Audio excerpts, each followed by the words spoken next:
राधे राधे मेरे प्रिय साथियों, आप सभी लोग जानते हैं कि करवा चौथ। राधे राधे मेरे प्रिय साथियों, आप सभी लोग जानते हैं कि करवा चौथ आने वाला है और करवा चौथ का व्रत सुहागन महिलाओं के लिए बहुत ही ज्यादा विशेष होता है। और इस व्रत में सुहागन महिलाएं अपने पति की लंबी आयु के लिए इस व्रत को रखती हैं और शाम को चंद्रोदय के बाद छलनी में पति का मुंह देखकर पति के हाथों से पानी पीती हैं और अपने व्रत को खोलती हैं।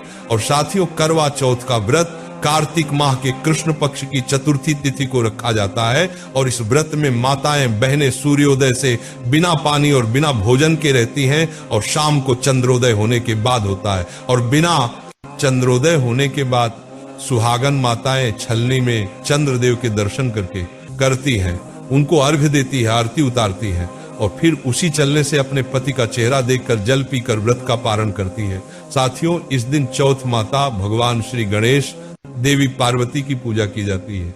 और साथियों, मान्यता ऐसी है कि इस दिन व्रत रखने वाली माता को अखंड सौभाग्य की प्राप्ति का आशीर्वाद प्राप्त होता।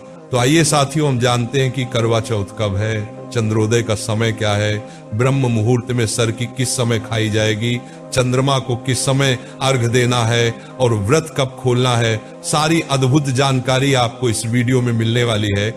करवा चौथ की तिथि की शुरुआत 9 अक्टूबर गुरुवार की रात 10:55 से होगी और इसकी समाप्ति अगले दिन 10 अक्टूबर शुक्रवार शाम 7:38 पर होगी। उदया तिथि के अनुसार 10 अक्टूबर 2025 शुक्रवार के दिन ही करवा चौथ का व्रत रखा जाएगा।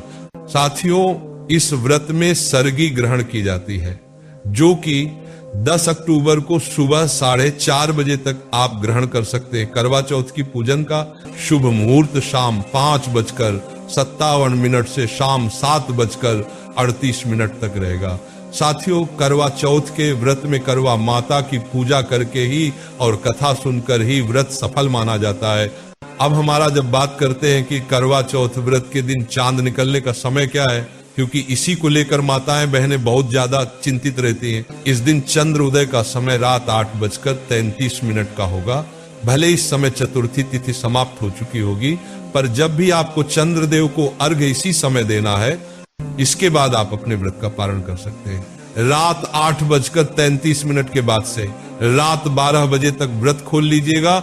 इस व्रत में आप सुबह की पूजा सुबह 6:19 तक कर लेना और शाम की पूजा चंद्र उदय के बाद कभी भी कर सकते हैं। अगर किसी कारण से चंद्रदेव ना दिखे, बादल हो रहे हो या बारिश हो रही हो, चंद्रदेव को ना देख पाए, तो उस जगह पर आप भगवान शिव जी के मस्तक पर जो चंद्रमा है उनका दर्शन करके व्रत बोल सकते हैं। अन्यथा आप एक थाली में चावल से चंद्रमा बनाकर उनका दर्शन करके भी अपना व्रत खोल सकती हैं। साथियों, आखिरी में चंद्रमा की पूजन में चांदी का अगर आप इस्तेमाल करते हैं तो ये बहुत ही अच्छा माना जाता है। या आप जल के लोटे में चांदी का सिक्का या अंगूठी डालकर उससे चंद्रदेव को जल चढ़ाते हैं तो वह भी बहुत अच्छा माना जाता है। तो यहाँ पर हमने आपको करवा चौथ से जुड़ी हुई सारी अद्भुत जानकारी देती है। इसके लिए अगर आपके में कोई भी